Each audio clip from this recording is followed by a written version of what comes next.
শুরু হলো সব খবর যমুনা টেলিভিশনের নিয়মিত আয়োজনে আপনাদের স্বাগত জানাচ্ছি আমি মৌসুমী আহমেদ লোপা। গুমকে মানবতা বিরোধী অপরাধ হিসেবে সংজ্ঞায়িত করা হলো। ট্রাইব্যুনালের সাথে একীভূত করে আইন পাশ হলো সংসদে।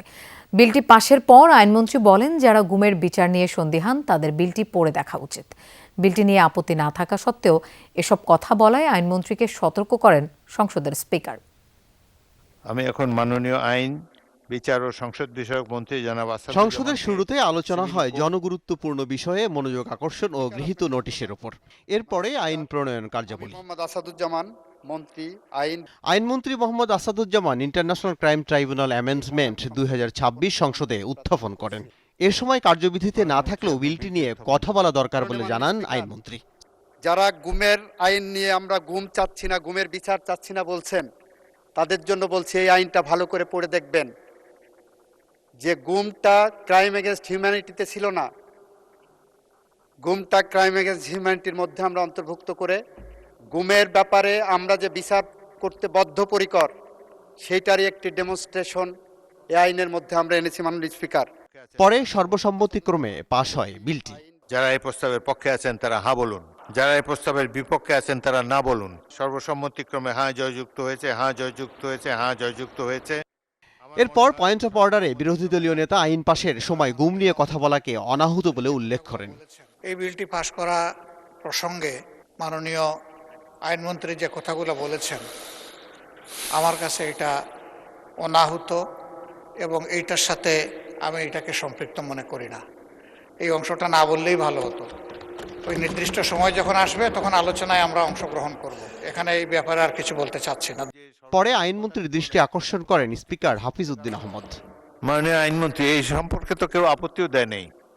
আপনি যে সর্বশেষ যে কথাটি বললেন, কোনো আপত্তি তো এই সংসদে কারোর কাছ থেকে শুনি নেই আমরা। বাইরে গুমের বিচার করার ব্যাপারে এই সরকারের সদিচ্ছাকে অনেকে প্রশ্ন তোলার চেষ্টা করেছেন। সেই কারণে এই বিলটাকে আমরা উপস্থাপনের আগে আপনার সামনে ক্লিয়ার করলাম যে আমরা গুমের ব্যাপারে, গুমের বিচার ব্যাপারে কতটা কমিটেড। স্পিকার আইনমন্ত্রীকে বিল পাশের সময় তা নিয়ে কথা বলা থেকে বিরত থাকার পরামর্শ দেন। মাননীয় মন্ত্রী, বাইরে কত লোক কত কথা বলে, আপনি সংসদের মধ্যে যে আলোচনা হয়, ধন্যবাদ, আপনি সংসদের আলোচনার মধ্যে সংসদ সদস্যদের বক্তব্যের মধ্যে আপনার বক্তব্য সীমাবদ্ধ রাখেন। বাইরের কথা শোনার প্রয়োজন জাতীয় সংসদে এখন নাই।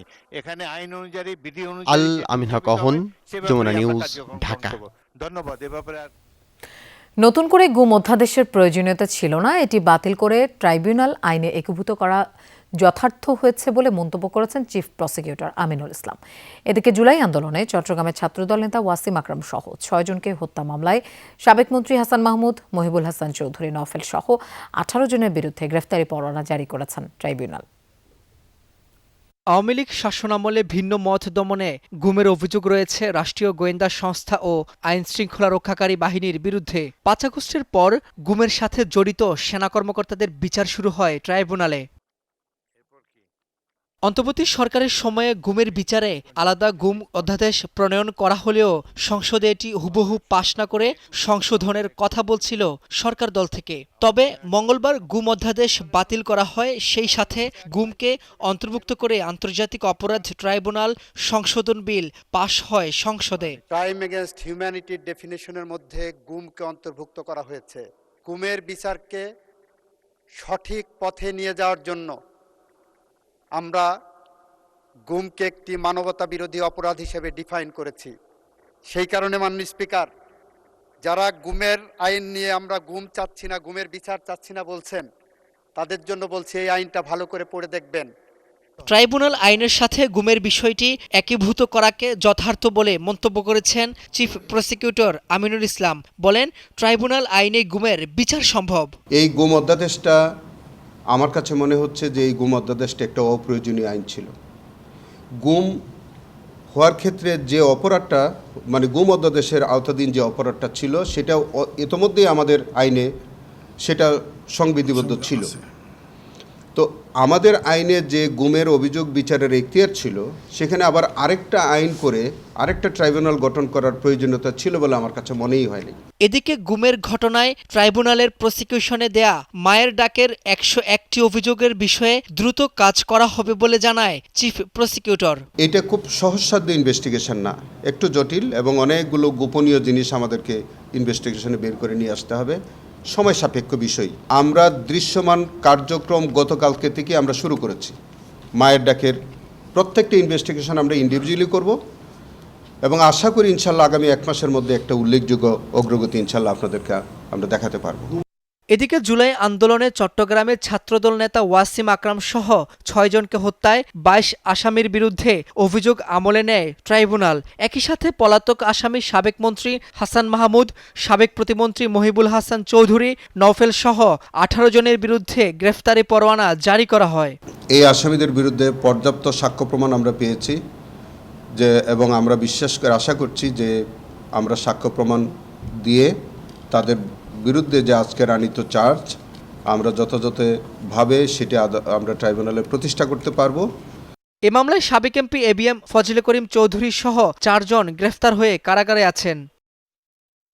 রাব্বি হোসেন, যমুনা নিউজ, ঢাকা। গণভোটের রায় বাস্তবায়নের বিষয়ে সংসদে কোনো সিদ্ধান্ত না হওয়ায় 11 দলীয় ঐক্য ধারাবাহিক আন্দোলনের পথে যেতে বাধ্য হয়েছে, এমন মন্তব্য করেছেন জামায়াতের সহকারী সেক্রেটারি জেনারেল ও 11 দলীয় ঐক্যের সমন্বয়ক হামিদুর রহমান আজাদ। দলটির সেক্রেটারি জেনারেল বলেন, জুলাই সনদে স্বাক্ষর করেও বিএনপি জাতিকে হতবাক ও হতাশ করে গণভোটকে উপেক্ষা করেছে।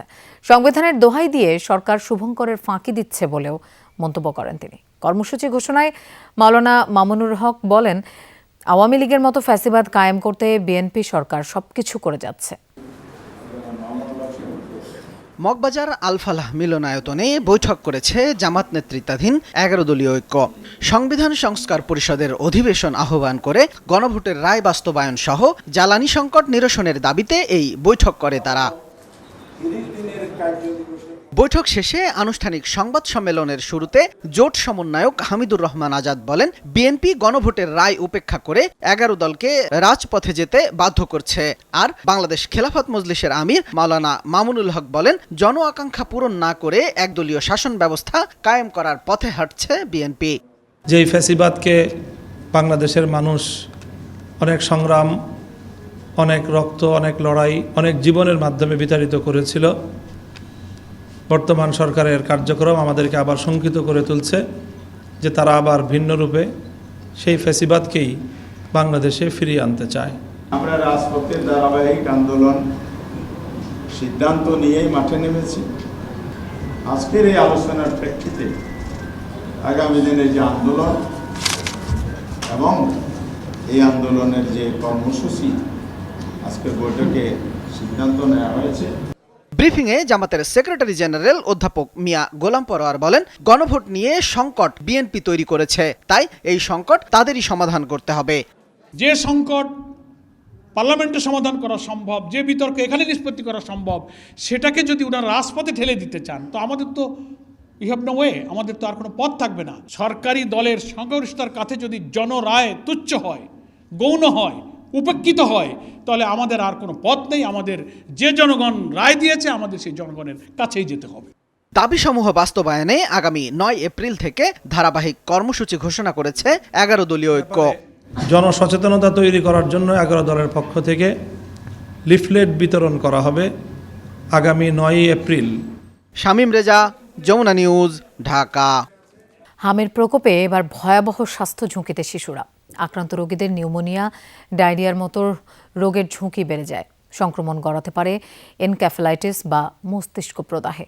চিকিৎসকরা বলছেন, হাম আক্রান্ত হলে কমে যায় শরীরের রোগ প্রতিরোধ ক্ষমতা। তাই জ্বর বা উপসর্গ দেখা দিলেই শিশুদের আইসোলেশনের পরামর্শ চিকিৎসকদের। স্বাস্থ্য অধিদপ্তর জানিয়েছে, গেল 23 দিনে হাম ও হাম রোগের উপসর্গ নিয়ে এ পর্যন্ত মৃত্যু হয়েছে 149 জনের। হাম উপসর্গ নিয়ে মহাখালীর সংক্রামক ব্যাধি হাসপাতালে প্রতিদিন ভর্তি হচ্ছে অর্ধশতাধিক শিশু। তীব্র জ্বর, শরীরের র্যাশ ও চুলকানি, সর্দি কাশি, ডায়রিয়া, শ্বাস প্রশ্বাসের জটিলতায় ভুগছে রোগীরা। এদের কেউ আক্রান্ত হচ্ছে নিউমোনিয়া সহ অন্যান্য রোগেও। ফুসফুসে চাপ কমাতে শিশুদের দেয়া হচ্ছে নেবুলাইজার। গ্যাস দিচ্ছি ঠান্ডা কাশির জন্য, কাশিটা যতক্ষণ হাম থাকবে কাশি থাকবে।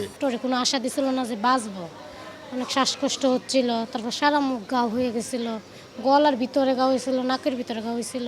সুই দিচ্ছে, তারপরে জ্বরের জন্য ওষুধ দিচ্ছে, পাতলা পায়খানার জন্য ওষুধ দিচ্ছে, তারপর অনেক পদের মেডিসিন দিচ্ছে আর কি। দেওয়া নেই যে বাচ্চা এখন একটু সুস্থ। 4টে দিছি আর 9 মাসের আর একটা দেয়। হামেরটা দেওয়া হয়নি? হ্যাঁ, হামেরটা দেওয়া হয়। 5 দিন পরে আর কি জ্বর, কাশি, হাম বাইরেছে, তারপরে হসপিটালে এসে পাতলা পায়খানা কমে না। কথা বলে জানা যায় রোগীদের অধিকাংশই হামের সম্পূর্ণ টিকা নেননি। এমন রোগী রয়েছে প্রাপ্তবয়স্কদের মধ্যেও। জ্বর হয়তো ভালো হয়ে যেত, আবার 2 দিন ভালো থাকতো, আবার পাতলা পায়খানা হইতো। হওয়ার পরে 4 দিন যাওয়ার পরে অবস্থা হাম উঠে গেছে। হামেটা আমার চোখ মুখ ফুলে গেছিল, শরীরে অনেক জায়গায় ফুলে গেছে। এই যে এরকম ফুলে যাওয়ার পরে মনে করেন যে আমি ডাক্তার দেখাইছি, ডাক্তার পরীক্ষা করে বলছে এটা হাম। আর পুরো শরীর বইরে গেছিল, এখন একটু কমা ধরছে। আর কি টিকা দিয়েছেন? হামের টিকা দেওয়া হয় না, দিতে হবে। হামের 10 মাসের টিকা দেওয়া হয়েছে, এটা 15 মাসের টিকা দেয়, ওই টিকাটা দেওয়া হয়নি।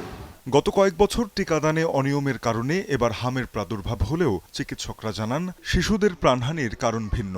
মিজলস ভাইরাসে আক্রান্ত হবার পর কমে যায় শরীরের রোগ প্রতিরোধ ক্ষমতা, যে অবস্থাকে বলা হয় ইমিউন অ্যামনেশিয়া। শরীরের রোগ প্রতিরোধ ব্যবস্থা দুর্বল হওয়ায় নিউমোনিয়া, মস্তিষ্কে প্রদাহ বা এনকেফ্যালাইটিসের মতো জটিল অবস্থা হচ্ছে শিশুদের। যেহেতু তার হাম আক্রান্ত হয়ে তার ইমিউন সিস্টেমটাকে সে অনেক দুর্বল করে দিয়েছে, ফলে এই পরবর্তীতে এই বাচ্চাগুলো খুব দ্রুত গতিতে নিউমোনিয়াতে আক্রান্ত হচ্ছে, ডায়রিয়াতে আক্রান্ত হচ্ছে, কানের ইনফেকশনে আক্রান্ত হতে পারে এবং পরবর্তীতে জটিলতা গিয়ে আইসিইউতে বা হাসপাতালে ভর্তি হতে হচ্ছে। এবং শুধু তাই না, মিজলস আক্রান্ত রোগীরা সুস্থ হয়ে যাওয়ার পরও বেশ কয়েক বছর পর্যন্ত বলা হয়ে থাকে তার রোগ প্রতিরোধ ক্ষমতা কম থাকে, এবং এটা সর্বোচ্চ 5 বছর পর্যন্ত আমরা বলে থাকি। ডিএনসিসি কোভিড হাসপাতালে বর্তমানে হাম ও হামের উপসর্গ নিয়ে ভর্তি আছেন 290 জন। হাসপাতালটিতে আইসিইউতে সংকটপূর্ণ অবস্থায় 48 শিশু। তানজিম শাফিন, যমুনা নিউজ, ঢাকা। টিকা কিনতে দেশে প্রতি বছর ব্যাপক দুর্নীতি হয়। দুর্নীতি করতেই স্বাস্থ্য খাতের কেনাকাটায় ইচ্ছাকৃত মারপ্যাচ রাখে একটি চক্র। সকালে বিশ্ব স্বাস্থ্য দিবসের অনুষ্ঠানে এসব কথা বলেন মন্ত্রী। অনেক কোম্পানির ওষুধে সক্রিয় উপাদানের ব্যাপক ঘাটতি আছে বলে জানান তিনি। নৈতিকতার উন্নতি না হলে এই খাতের পরিবর্তন সম্ভব নয় বলেও মন্তব্য করেন স্বাস্থ্যমন্ত্রী। বিশ্ব স্বাস্থ্য দিবসের অনুষ্ঠানের আয়োজন করা হয় রাজধানীর মিন্টো রোডের আবু সাইদ কনভেনশন সেন্টারে। এতে যোগ দিয়ে স্বাস্থ্যমন্ত্রী তার বক্তব্যে তুলে ধরেন এই খাতের নানা অসঙ্গতি। We are promoting corruption in this sector. মন্ত্রী বলেন, দুর্নীতি করতে স্বাস্থ্য খাতের কেনাকাটায় মারপ্যাচ রাখা হয়। ভ্যাকসিন কেনাকাটাও এই চক্রের বাইরে নয়। It should be multi-dose. কিন্তু আমাদের টেন্ডারে এমনভাবে লিখে দেওয়া হয় সিঙ্গেল ডোজ, কোনো এক প্রতিবেশী রাষ্ট্রের মানুষকে খাওয়ানোর জন্য। সারা পৃথিবী এখন 20 ভেরিয়েন্টে পর্যন্ত চলে গেছে না মিজেলস টিকা, আমরা 10 ভেরিয়েন্ট। উদ্দেশ্য এটা দিলে এই কোম্পানি পাবে, অন্যগুলি পাবে না। স্বাস্থ্যমন্ত্রী মনে করেন স্বাস্থ্য খাতের উন্নয়নে বড় বাধা এর অনিয়ম।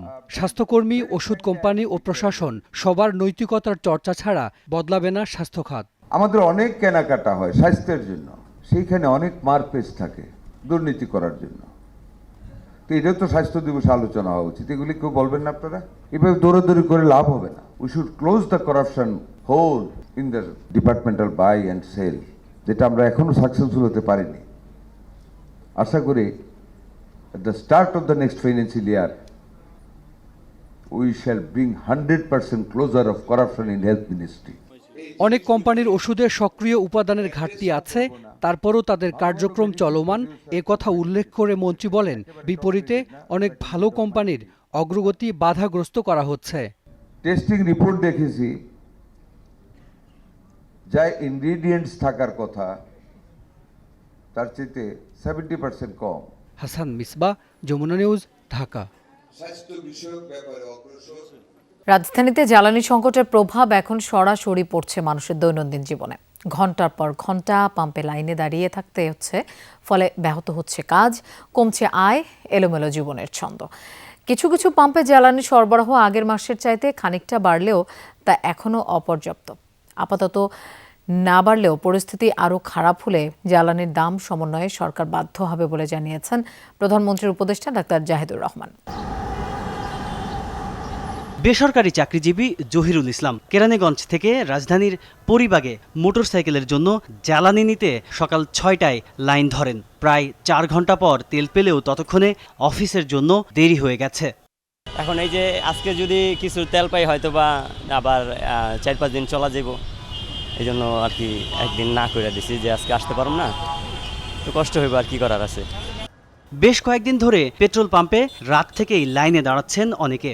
এই অপেক্ষায় শুধু সময় নয়, সরাসরি প্রভাব পড়ছে জীবিকা আর দৈনন্দিন কাজে। তেল নিতে গিয়েই নষ্ট হচ্ছে দিনের বড় একটা অংশ। 4টার সময় আইছি, এই প্রায় 70-80 টাকার পিছনে, এই এখন এই যে আপনাদের সামনে পাম্পে আসলাম। ওইটা বাচ্চারা স্কুলে দিয়ে 7:30টায় আমি আয়া লাইনে হেই মোতালেবের পিছনে লাগাইছি, এখন পর্যন্ত এই পর্যন্ত আইছি, এখনো ঢুকতে পারি নাই। কেউ নিবে পেট্রোল, কেউ নিবে অকটিন, তো ওই ভাই সাহেব লাইন ভেঙে আসছে, সবাই তো প্রয়োজনের খাতিরে আসছে। আমার বাচ্চা স্কুল থেকে নিব, ওনার বাচ্চা নিবে, ওনার ভাই নিবে, এই কারণে আমরা লাইনটা ভঙ্গ করতে দিতে চাচ্ছি না, তার জন্য গ্যাঞ্জাম। যাদের হচ্ছে আরও বেশি দায়িত্ব থাকে তাদের তো একটা শিডিউলের মধ্যে চলতে হয়। আমি আসলে দাঁড়িয়ে দাঁড়িয়ে তাদের কথাই ভাবতেছি যে তারা আসলে এই জিনিসগুলো কীভাবে করতেছে। আমি ধরেন স্টুডেন্ট মানুষ, দেখা যায় আমি 2-1 ঘন্টা এদিক ওদিক ম্যানেজ করে নিচ্ছি। রাইড শেয়ার চালকরা বলছেন পাম্পে পাম্পে ঘুরেই কেটে যাচ্ছে লম্বা সময়, তাই কমেছে ট্রিপের সংখ্যা, আয় কমে গেছে উল্লেখযোগ্যভাবে। বিকেলবেলা বের হই আর কি, রাইড শেয়ার করি, রোদের মধ্যে বের হই না, গরম লাগে, তো এই বেলায় তেলটা নেই আর ওই বেলায় চালাই শেষ করে দিই। ম্যানেজ করতে কষ্ট হচ্ছে, সকালবেলা ভোরবেলা হচ্ছে পাম্পে দাঁড়াচ্ছি, কারণ বাইক ছাড়া তো একদমই লোকাল ট্রান্সপোর্টে যাওয়া খুবই দুষ্কর। ছুটি বলা যায় যে যেহেতু আমরা সবসময় ফিল্ডে ওয়ার্ক করি, আমাদের কাজই তো ফিল্ডে থাকা, এখন সময় বের করতে হয়েছে বসে রিকোয়েস্ট করে। পাম্প মালিকরা বলছেন ডিপো থেকে সরবরাহ কম থাকায় চাহিদা মেটানো সম্ভব হচ্ছে না, ফলে বাড়ছে ভিড়, দীর্ঘ হচ্ছে প্রতীক্ষা। এদিকে চলতি মাসে জ্বালানি তেলের দাম বাড়ছে না আশ্বাস দিলেও নিজেই পুরোপুরি আশ্বস্ত নন প্রধানমন্ত্রীর উপদেষ্টা ডাক্তার জাহিদুর রহমান। জ্বালানির মূল্য সারা পৃথিবীর অনেকে বাড়ালেও আমরা তো আরো 1 মাসের জন্য বাড়াচ্ছি না, একটু অপেক্ষা করতে চাইছি যদি এটা হয়, কারণ একটা নতুন সরকার জ্বালানির মূল্য বাড়িয়ে যে সংকটগুলো হতে পারে সেটা না করে দেখা। যদি সংকট বাড়তে থাকে তখন এই অফিস বলেন বা মার্কেট বলেন, সব ক্ষেত্রে আমরা নিশ্চয় আরো টাফার সিদ্ধান্ত নিতে হতে পারে। জ্বালানি নেয়ার সীমা নির্ধারণে অ্যাপ তৈরির কথা জানান এই উপদেষ্টা, বলেন শিগগিরই চালু হবে এটি। তাজনুর ইসলাম, যমুনা নিউজ, ঢাকা। দর্শক, রাজধানীর ফিলিং স্টেশনের খবর জানবো। খিলক্ষেত থেকে আমাদের সাথে যোগ দিচ্ছেন সহকর্মী হাসিবুল করিম বিজয়। আমরা প্রতিবেদনটি দেখছিলাম, জ্বালানি সংকট এখন সরাসরি রাজধানীর মানুষের দৈনন্দিন জীবনে প্রভাব ফেলছে। আপনি যেখানে আছেন খিলক্ষেতে, কি অবস্থা দেখছেন এখন, সরবরাহ কেমন? রূপা, আমি খিলক্ষেতের যে পাম্পটিতে রয়েছি, এই পাম্পটিতে এখন তেল নেই বললেই চলে, তেল নেই, তেল দেওয়া বন্ধ রয়েছে। সকাল 11টা নাগাদ এরা তেল দেওয়া শুরু করে এবং পাম্প কর্তৃপক্ষ বলছে যে বিকেল 4টার সময় তেল আসলে ফুরিয়ে যায়। আমি শুরুতে আপনাকে একটা জিনিস দেখাতে চাই। এখানে যে পাম্পটিতে আমি রয়েছি, এই পাম্পটিতে একটি বোর্ডে কিন্তু লেখা আছে যে প্রতিদিন তাদের গড়ে আসলে তেলের চাহিদা কতটুকু। এখানে তারা বলছেন যে ডিজেলের চাহিদা প্রতিদিন গড়ে 29,500 লিটার এবং অকটেনের চাহিদা 52,000 লিটার। তো তারা বলছেন যে তাদের তেল আজকে ডিজেল তাদের আসেইনি এবং অকটেন তারা পেয়েছেন 27,000 লিটার এবং সেই তেলটি তারা আসলে দেওয়া শুরু করেছে সকাল 11টা থেকে। 11টা নাগাদ 2টি তেলের গাড়ি আসার পর তারা তেল দেওয়া শুরু করে এবং এরপরে 4টা নাগাদই আসলে তেল ফুরিয়ে যায়। এবং তেল ফুরানোর কারণ হিসেবে তারা যেটি বলেন যে এখন রেশনিং পদ্ধতিতে যেহেতু তেল দেওয়া হচ্ছে না, সেজন্য আসলে অনেকেই, বেশিরভাগ মানুষই যারা তেল পাচ্ছেন তারা আসলে ফুল ট্যাঙ্কি তেল করে নিচ্ছেন এবং খুব দ্রুতই আসলে তেল ফুরিয়ে যাচ্ছে। এবং এছাড়াও যদি বলি যে আমি পাম্পের বাইরে একটু দেখাতে চাই যে তেল না থাকলেও কিন্তু পাম্পের বাইরেও কিছু মানুষ, মোটরসাইকেল আরোহী এবং প্রাইভেট কার আরোহী যারা আছেন, তারা কিন্তু তেলের জন্য অপেক্ষা করছেন। তবে পাম্প কর্তৃপক্ষ বলছে যে আগামীকাল 11টার আগে আর তেল দেওয়া সম্ভব হবে না এবং অনেকেই আসলে পাম্প কর্তৃপক্ষের সাথে কথা বলতে আসছেন। এখানে এক ধরনের জটলাচির সৃষ্টি হচ্ছে, পাশাপাশি অনেকের সাথে বাকবিতণ্ডাও হচ্ছে। তো সব কিছু মিলে যদি বলি যে সাধারণ মানুষের সাথে কথা বলে যেমনটি আমরা বুঝতে পেরেছি যে তারা আসলে তেলের সংকট নিয়ে এক প্রকার অতিষ্ঠই হয়ে গিয়েছে। অনেকেই ঘন্টার পর ঘন্টা লাইনে দাঁড়িয়ে থাকে। তারা আসলে সকাল থেকে লাইনে দাঁড়ানোর পর তার সিরিয়ালটি আসলে যখন আসছে তখনই অনেকেরই পাম্পের তেল যখন ফুরিয়ে যাচ্ছে তখন তারা আসলে তেল না নিয়েই লাইনে দাঁড়ানোর পরেও তেল না নিয়েও তাদেরকে আসলে বাড়িতে ফেরত যেতে হচ্ছে। অনেকে আবার কিন্তু বাইক বা গাড়ি ধাক্কাও নিয়ে আসতে হচ্ছে। তো সব কিছু মিলিয়ে যদি বলি যে ঠেলে ঠেলে গাড়ি আনা থেকে শুরু করে সকল প্রকার ভোগান্তি কিন্তু তারা আসলে পোহাচ্ছেন এবং তেল পাম্পগুলোতে আসলে তেল সরবরাহ তারা সরকার যা চাহিদা রয়েছে সেই অনুযায়ী আসলে তারা পাচ্ছেন না, এমনটি বলছেন। লোপা। বিজয়, আপনাকে ধন্যবাদ আমাদের সাথে যোগ দেওয়ার জন্য। জ্বালানি তেল নিয়ে কমছেই না গ্রাহক ভোগান্তি। বিভিন্ন জেলার পাম্পে আজও যানবাহনের দীর্ঘ লাইন। আবার তেল সংকটের কারণে সাময়িকভাবে বন্ধ রয়েছে অনেক ফিলিং স্টেশন। চাহিদার তুলনায় অনেক কম সরবরাহের কারণে রংপুর বিভাগের 8 জেলায় চরম দুর্ভোগ পোহাতে হচ্ছে ভোক্তাদের। তেলের জন্য এক পাম্প থেকে আরেক পাম্পে ঘুরছেন তারা। যেসব ফিলিং স্টেশনে জ্বালানি তেল মিলছে সেখানে বিক্রি হচ্ছে রেশনিং পদ্ধতিতে। পেট্রোল আর অকটেনের সংকটই বেশি। চট্টগ্রাম, রাজশাহী, ময়মনসিংহ, খুলনা বিভাগের পাম্পগুলোতেও তেলের জন্য অধীর অপেক্ষা গ্রাহকদের। বিশেষ করে বাইকারদের ভিড়ই বেশি। ঘন্টার পর ঘন্টা অপেক্ষা করেও খালি হাতে ফিরতে হচ্ছে অনেককে। পাম্প মালিকরা বলছেন ডিপো ও ডিলার থেকে যে পরিমাণ তেল মিলছে তা কয়েক ঘন্টার মধ্যেই ফুরিয়ে যাচ্ছে। ফলে কমছে না গ্রাহক ভোগান্তি। সকাল 8টা থেকে সিরিয়াল দিলাম সেই মাজারের আরো পিছনে, এখন ওখান থেকে এই পর্যন্ত আসলাম, আসার পরে এখন তেল শেষ। যদি গাড়ির তেল না পাই তাহলে তো আমি যেতে পারবো না ভাই। আমার গাড়ি ঢাকায় নিয়ে যাওয়া লাগবো, না হলে গাড়ি কোথাও ফেলায় ধুয়ে যাওয়া লাগবো। এছাড়া আমার কোনো বিপরীত উপায় নেই। ডিপুতে তেল আছে, প্রচুর তেল আছে, কোম্পানি দিচ্ছে না। কোম্পানি যদি দিলে হয়, আমার যদি এক গাড়ি ডিজেল, এক গাড়ি পেট্রোল, এক গাড়ি অক্টেন যদি দিত তাহলে আমার ধাক নিয়ে যাইতাম। বিসিবির বর্তমান পরিচালনা পর্ষদ ভেঙে দিয়েছে জাতীয় ক্রীড়া পরিষদ। বিপরীতে সাবেক অধিনায়ক তামিম ইকবালকে সভাপতি করে গঠন করা হয়েছে 11 সদস্যের অ্যাডহক কমিটি। বিসিবি নির্বাচন যথাযথ প্রক্রিয়ায় না হওয়ায় তদন্ত কমিটির সুপারিশে এমন সিদ্ধান্ত নিয়েছে জাতীয় ক্রীড়া পরিষদ। আনুষ্ঠানিক সংবাদ সম্মেলনে বিষয়টি নিশ্চিত করেছেন এনএসসির ক্রীড়া পরিচালক আমিনুল ইসলাম। আমিনুল ইসলাম বুলবুলের সভাপতিত্বে বর্তমান কমিটি ভেঙে দেওয়ার কথা আইসিসিকে ইমেইলে জানিয়েছে এনএসসি। নতুন অ্যাডহক কমিটির মেয়াদ 3 মাস। এই সময়ের মধ্যে বিসিবির নির্বাচন আয়োজনের কথা বলা হয়েছে। তামিমের নেতৃত্বে অ্যাডহক কমিটির অন্য সদস্যরা হলেন ইসরাফিল খসরু, রাসনা ইমাম, মির্জা ইয়াসির আব্বাস, সৈয়দ ইব্রাহিম আহমেদ, মিনহাজুল আবেদিন, আতাহার আলী খান, তানজিল চৌধুরী, সালমান ইস্পাহানি, রফিকুল ইসলাম ও ফাহিম সিনহা। বর্তমান বিসিবি কমিটি গঠনে নির্বাচন প্রক্রিয়ায় উল্লেখযোগ্য পরিমাণের দুর্বলতা ছিল, অনিয়ম ছিল।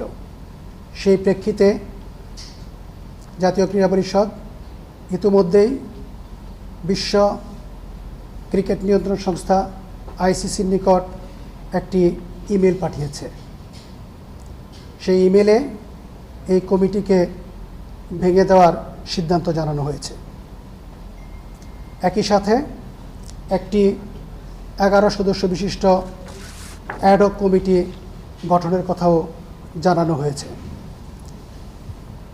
গঠিত অ্যাডহক কমিটি আগামী 3 মাসের মধ্যে একটি নির্বাচিত কমিটি উপহার দিতে বাধ্য থাকবে। লাল সবুজের জার্সি গায়ে নিজের ক্রিকেট ক্যারিয়ার শেষ করতে চান সাকিব আল হাসান। এরপর দেশের উন্নয়নে অবদান রাখতে রাজনীতি অথবা তার বাইরে থেকে কাজ করার কথা জানান এই পোস্টার বয়। সম্প্রতি এক সাক্ষাৎকারে নিজের ক্রিকেটে ফেরা, ক্লাব ক্রিকেটে অস্থিরতা, রাজনীতি সহ নানা দিক তুলে ধরেন সাকিব। দিনভর আলোচনায় থাকার পর সোমবার সামাজিক যোগাযোগ মাধ্যমে এক স্ট্যাটাসে বিষয়টির স্পষ্ট ব্যাখ্যা দেন তিনি। জানান, বাংলাদেশের হয়ে খেলার পাশাপাশি সর্বোচ্চটুকু উজাড় করে দেওয়ার প্রয়াস, তাই মনোযোগটাও ধরে রাখতে চান 22 গজে। এদিকে রাজনীতির মাধ্যমে দেশের উন্নয়নে কাজ করা অনেক বেশি সহজ হয় বলে দাবি সাকিব আল হাসানের। অস্থায়ী যুদ্ধবিরতির প্রস্তাব প্রত্যাখ্যান করে 10 দফার নতুন প্রস্তাব দিয়েছে ইরান, যা মধ্যস্থতাকারী পাকিস্তানের মাধ্যমে অবহিত করা হয়েছে যুক্তরাষ্ট্রকে। ইরান ও মার্কিন বিভিন্ন গণমাধ্যম জানিয়েছে এই তথ্য। প্রস্তাবে স্থায়ীভাবে সংঘাত বন্ধে নিজেদের শর্ত তুলে ধরেছে তেহরান, যার মধ্যে রয়েছে হরমুজ প্রণালী দিয়ে পারাপারে জাহাজ প্রতি $20 লাখ টোলের দাবি। সোমবার যুক্তরাষ্ট্রের ৪৫ দিনের যুদ্ধবিরতির প্রস্তাবের আনুষ্ঠানিক প্রতিক্রিয়া জানিয়েছে ইরান, প্রত্যাখ্যান করেছে অস্থায়ী সংঘাত বন্ধের পরিকল্পনা। মধ্যস্থতাকারী পাকিস্তানের মাধ্যমে পাঠিয়েছে পাল্টা ১০ দফা প্রস্তাব, যাতে তুলে ধরা হয়েছে নিজেদের শর্ত। কি আছে তেহরানের প্রস্তাবে? সাময়িক নয়, স্থায়ীভাবে যুদ্ধবন্ধ চায় তেহরান। ইরান আর হামলার শিকার হবে না, দিতে হবে সেই গ্যারান্টি। হিজবুল্লাহর ওপর হামলা বন্ধের দাবিও জানিয়েছে। রয়েছে তেহরানের ওপর থেকে সব নিষেধাজ্ঞা প্রত্যাহারের শর্ত। সবচেয়ে আলোচিত বিষয় হরমুজ প্রণালী ইস্যুতেও তুলে ধরা হয়েছে স্পষ্ট দাবি দাওয়া। বলা হয়েছে হরমুজ প্রণালী পাড়ির জন্য জাহাজ প্রতি $20 লাখ টোল দিতে হবে। আরেক প্রান্তে থাকা ওমানের সাথে ভাগাভাগি করা হবে এই অর্থ। নিজেদের শেয়ারের অংশ ক্ষতিগ্রস্ত অবকাঠামো সংস্কারে ব্যয় করবে ইরান। বিস্তারিত না জানালেও তেহরানের প্রস্তাব সন্তোষজনক নয় বলে মন্তব্য করেছেন মার্কিন প্রেসিডেন্ট ডোনাল্ড ট্রাম্প। তারা একটি প্রস্তাব তৈরি করেছে, সুনির্দিষ্ট প্রস্তাব। এটা গুরুত্বপূর্ণ পদক্ষেপ, তবে যথেষ্ট ও ভালো নয়। যুদ্ধ খুব দ্রুত শেষ হতো যদি তারা জানতো কি করতে হবে। হোয়াইট হাউসের একাধিক কর্মকর্তার বরাতে মার্কিন গণমাধ্যম ওয়াল স্ট্রিট জার্নাল জানিয়েছে, বেঁধে দেয়া ডেডলাইনের মধ্যে ওয়াশিংটন ও তেহরানের সমঝোতার সম্ভাবনা নিয়ে নিজেই আশাবাদী নন ট্রাম্প। ডরথি তাস্ট্রিন, যমুনা নিউজ। লালবাগ থানার আশরাফুল হত্যাচেষ্টা মামলায় সাবেক স্পিকার ডক্টর শিরিন শারমিন চৌধুরীকে রিমান্ড ও জামিন নামঞ্জুর করে কারাগারে প্রেরণ করেছে আদালত।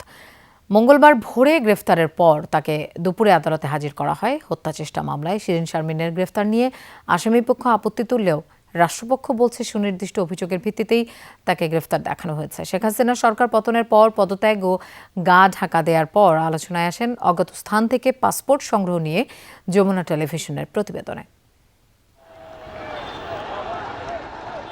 ২৪-এর গণ অভ্যুত্থানে শেখ হাসিনা সরকার ক্ষমতাচ্যুত হলে ২৭ দিন পর পদত্যাগ করেন তৎকালীন সংসদের স্পিকার ডক্টর শিরিন শারমিন চৌধুরী।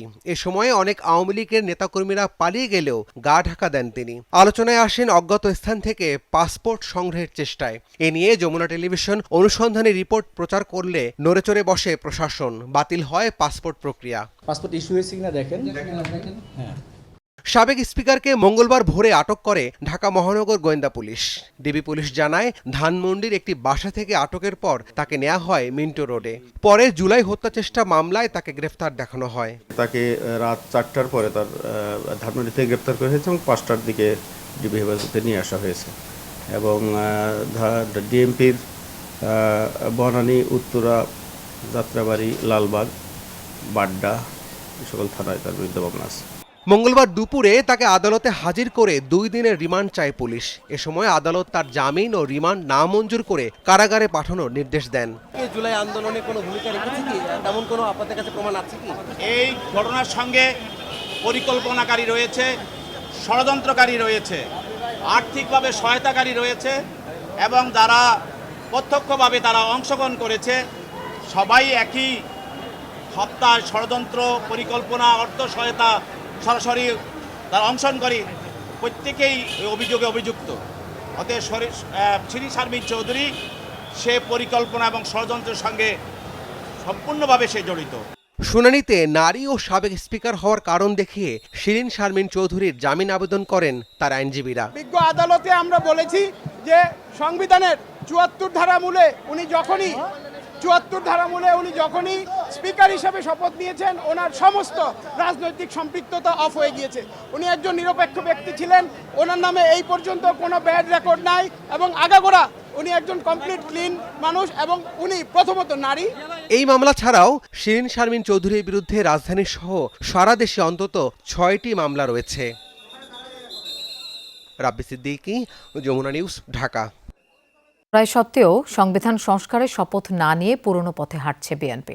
রাজধানীর সিরডাপ মিলনায়তনে জুলাই সনদের বাস্তবায়ন বিষয়ক এক গোলটেবিল আলোচনায় এমন অভিযোগ করেন সুজন সম্পাদক বদিউল আলম মজুমদার। তিনি আরও বলেন, অনেক গুরুত্বপূর্ণ অধ্যাদেশ বাতিল করেছে বিএনপি সরকার, তারা এটি নিয়ে তালবাহানা করছে। অতীতে 2/3 সংখ্যাগরিষ্ঠতা নিয়ে যারা ক্ষমতায় এসেছে তাদের কেউই জনগণের জন্য কল্যাণ বয়ে আনেনি বলেও মন্তব্য করেন সুজন সম্পাদক। এ সময় গুরুত্বপূর্ণ অধ্যাদেশগুলো বিএনপি বাস্তবায়ন করবে এমন প্রত্যাশা করেন বদিউল আলম মজুমদার। জুলাই সনদ বাস্তবায়ন নিয়ে রাষ্ট্রপতির আদেশ জারির ক্ষমতা না থাকা আর নোট অব ডিসেন্টের যুক্তি অসার বলেও মনে করেন তিনি। অজুহাত না দেখিয়ে 180 দিনের মধ্যে সনদ বাস্তবায়নে সরকারের প্রতি আহ্বান জানান তিনি। জনরায় সত্ত্বেও তারা কেন শপথ নিল না, তারা কেন এটা নিয়ে গড়িমসি করছে, এবং এই যে 4টা অধ্যাদেশ তারা রহিত করছে, গুরুত্বপূর্ণ অধ্যাদেশ 16টা তারা উত্থাপন করবে না, 15টা তারা পরিবর্তন করে তারা উত্থাপন করবে। তো তা মনে হচ্ছে তারা যেন পুরোনো পথে হাঁটছে। ফ্রান্সের অপেশাদার ফুটবলে এক ম্যাচে লাল কার্ড দেখেছেন 24 জন। আঞ্চলিক পর্যায়ে দ্বিতীয় বিভাগের লিগে অ্যাভেনির দে গি ও ইনদেপেন্দান্তো দে মোরনের মধ্যেকার ম্যাচে ছড়ায় এই উত্তাপ।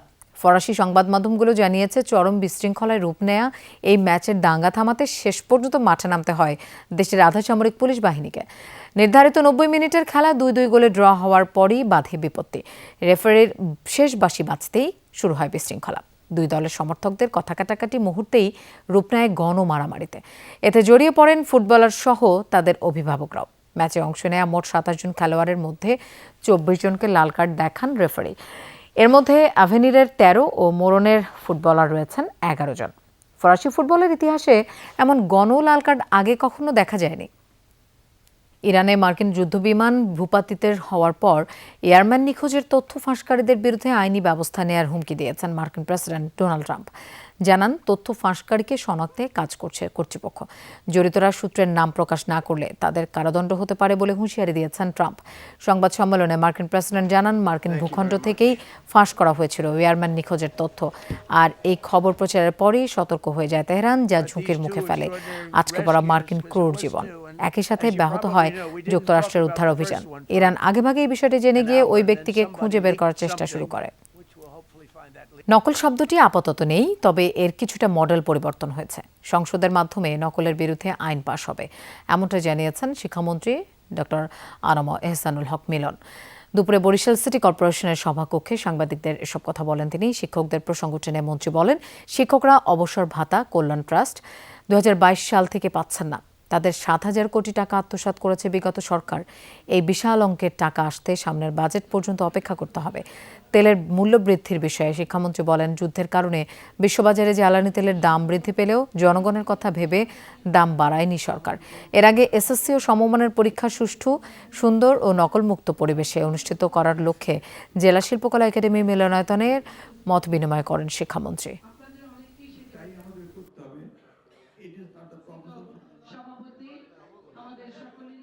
নকলের কিছুটা মডেল চেঞ্জ হয়েছে, এই জন্য 1990 পাবলিক পরীক্ষা অ্যাক্ট এটা আমি চেঞ্জ করছি।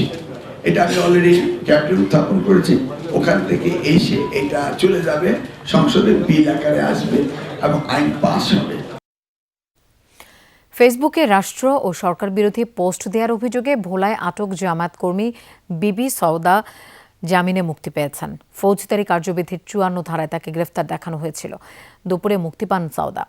এর আগে বেলা 12টার দিকে তাকে জামিন দেন জুডিশিয়াল ম্যাজিস্ট্রেট আদালত। সোমবার সওদার জামিন আবেদন করা হলে আজ শুনানির দিন ধার্য করছিলেন আদালত। পুলিশ সুপার জানান, ফেসবুকে রাষ্ট্র ও সরকার বিরোধী পোস্ট দেয়ায় রোববার রাতে জামায়াতের নারী কর্মী সওদাকে আটক করা হয়। প্রাথমিক জিজ্ঞাসাবাদে তিনি দায় স্বীকার করেন বলেও জানায় পুলিশ সুপার। বিষয়টি নিয়ে তদন্ত চলছে। এদিকে জামিনে মুক্তি পাওয়ার পর সওদা বলেন, সবার বাক স্বাধীনতা রাষ্ট্রকে নিশ্চিত করতে হবে। অসুস্থ বাচ্চাকে রেখে আমার 2টা রাত জেলখানায় কাটাতে হয়েছে, অবর্ণনীয় কষ্ট সহ্য করতে হয়েছে। আমাদের মত আমরা যেন তুলে ধরতে পারি, আমরা এটাই চাই, আমরা এই আশাই ব্যক্ত করি। সেই তার ফেসবুক আইডি থেকে তার স্বামীর উপস্থিতিতে সেখানে দেখা হয় যে ফেসবুক থেকে বিভিন্ন ধরনের রাষ্ট্র এবং সরকার বিরোধী পোস্ট করে, এবং পরবর্তীতে আরও ব্যাপক জিজ্ঞাসাবাদের জন্য তাকে যখন নিয়ে আসা হয় তখন সে স্বীকার করে সে ফেসবুক থেকে সেই পোস্টগুলো করে। মহাসড়কে অবৈধ 3 হুইলারের বিরুদ্ধে অভিযান পরিচালনার সময়ে হামলার শিকার হয়েছেন সাভার হাইওয়ে থানা পুলিশের সদস্যরা। দুপুরে ঢাকা আরিচা মহাসড়কের সাভার হাইওয়ে থানার সামনে এই ঘটনা ঘটে। পুলিশ জানায়, হাইকোর্টের নির্দেশনা মেনে অবৈধ 3 হুইলারের বিরুদ্ধে নবীনগর এলাকায় নিয়মিত অভিযান পরিচালনা করছিলেন তারা। এ সময় কিছু অটোরিকশা চালক সংঘবদ্ধ হয়ে প্রথমে বিক্ষোভ এবং পরবর্তীতে হাইওয়ে থানায় হামলা করে। এতে 4 পুলিশ সদস্য ও 1 পথচারী আহত হন। তাদের উপজেলা স্বাস্থ্য কমপ্লেক্সে পাঠানো হয়। এ ঘটনায় আইনগত ব্যবস্থা গ্রহণের প্রক্রিয়া চলমান রয়েছে।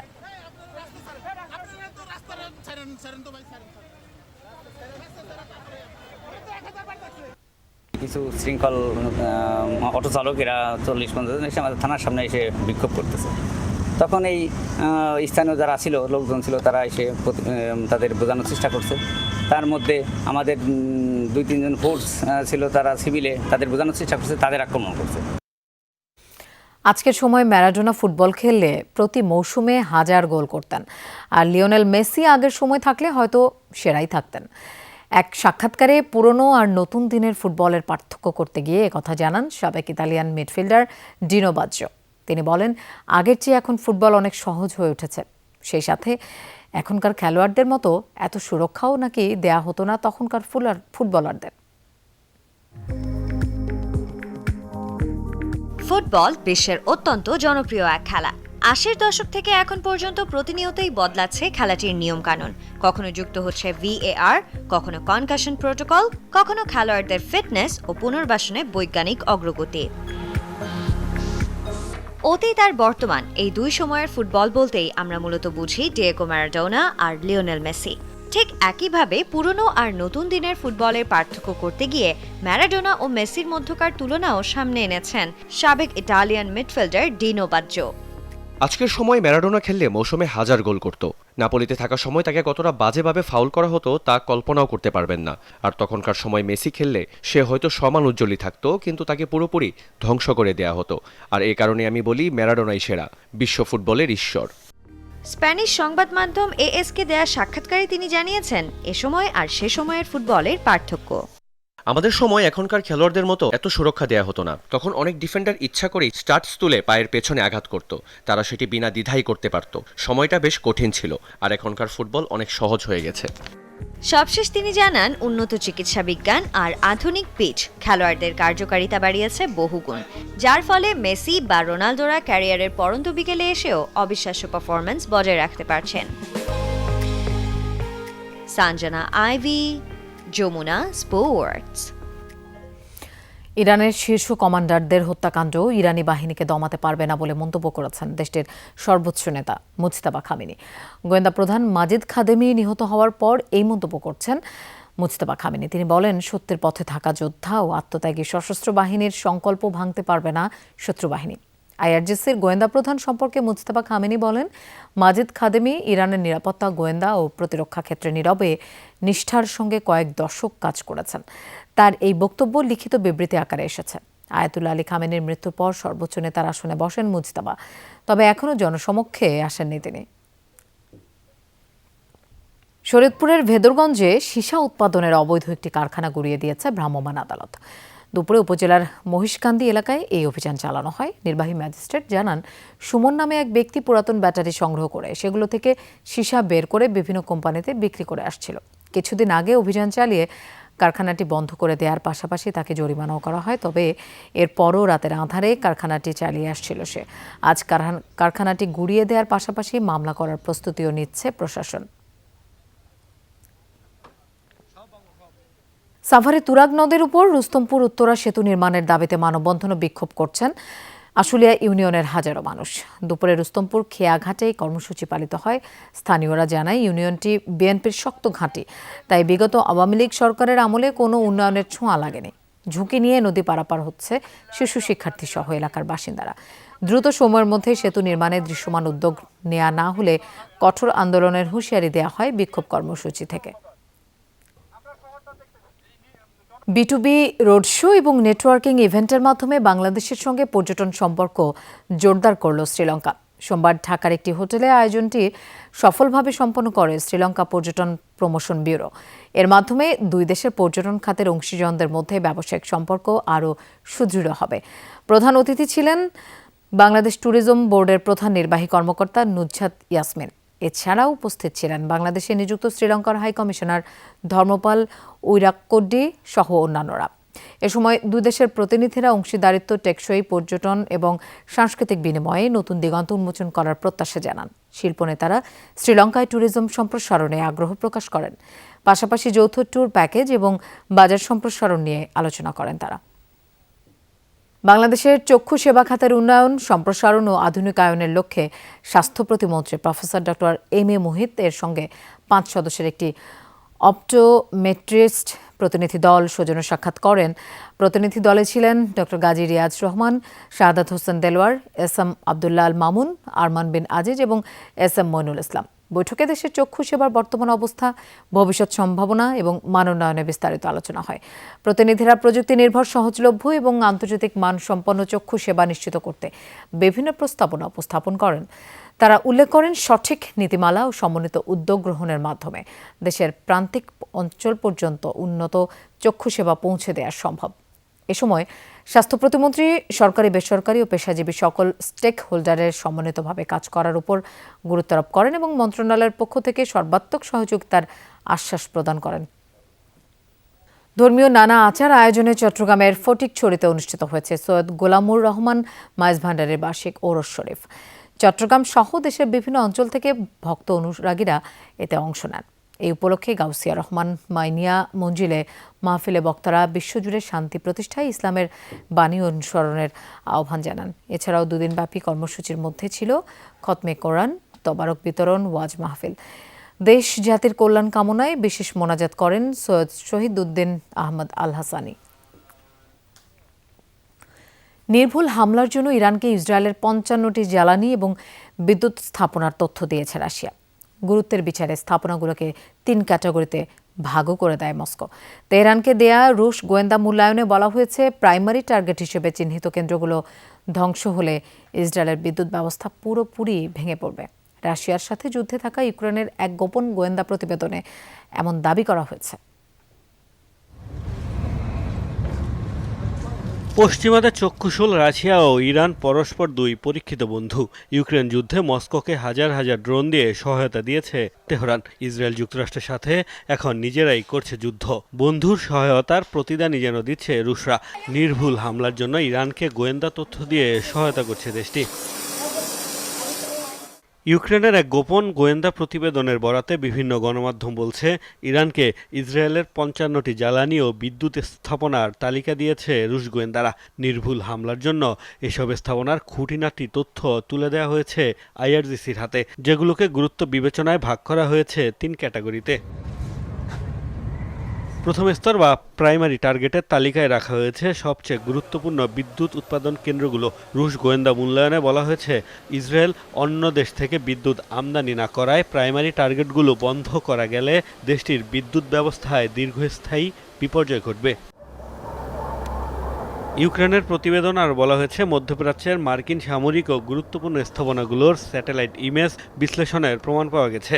রুশ স্যাটেলাইটের মাধ্যমে যেসব স্থাপনায় সার্ভে চালানো হয়েছে সেগুলোকেই লক্ষ্য বানিয়েছে ইরান, যার মধ্যে ঘাঁটি, তেল ক্ষেত্র সহ রয়েছে 46টি স্থাপনা। আরও দাবি করা হয়েছে, সাইবার হামলা চালাতেও ইরানকে সহায়তা করছে রুশ হ্যাকাররা। কিয়েভের দাবি, নিজেদের স্বার্থে এসব সহায়তা করছে মস্কো। কেননা মধ্যপ্রাচ্যের এই যুদ্ধ দীর্ঘমেয়াদী হলে আর্থিকভাবে লাভবান হবে তারা। ইরানকে রাশিয়ার সহায়তার বিষয়টি এর আগে উঠে আসে মার্কিন সংবাদ মাধ্যম ওয়াল স্ট্রিট জার্নালের প্রতিবেদনেও। তবে বলা হচ্ছে, ইউক্রেনের গোয়েন্দা প্রতিবেদনে মিলেছে সংক্রান্ত সবচেয়ে বিশদ বিবরণ, যদিও এই গোয়েন্দা প্রতিবেদন নিয়ে এখনও কোনো মন্তব্য করেনি Moscow Tehran. Mostafa Mahmud, Jamuna News. দর্শক, এই ছিল সব খবরের আয়োজনে। এতক্ষণ সাথে থাকার জন্য ধন্যবাদ সবাইকে।